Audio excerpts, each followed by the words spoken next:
Hey everyone, welcome to the channel. If you like these videos and want more, be sure to subscribe. We're here to share content that's simple and useful. Let's get started. Accepting a Microsoft Teams meeting invite using Yahoo Mail is a simple process that only takes a few seconds. First, open your web browser and log into your Yahoo Mail account.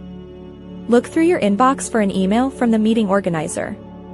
The subject line usually contains the name of the meeting and the word invitation.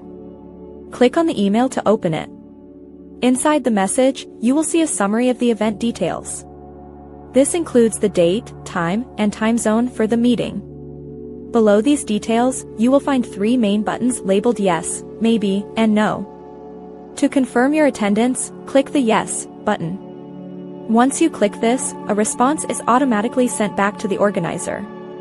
The meeting will also be added to your Yahoo calendar. If you use the Yahoo Mail mobile app on your iPhone or Android, the steps are exactly the same. Tap the email and select the Yes option at the bottom of the screen. Sometimes the invite might include a link that says click here to join the meeting. You do not need to click that link until the actual time of the meeting. If you cannot find the email, check your spam or junk folder just in case it was filtered incorrectly. After you accept, you can always go back to the email if you need to change your response later. Following these steps ensures you stay organized and never miss an important professional call or a casual video chat with friends. It is a great way to manage your schedule efficiently every single day. Thanks so much for watching. If you liked the video, tap the thumbs up, hit subscribe, and ring the bell so you don't miss anything new. See you next time.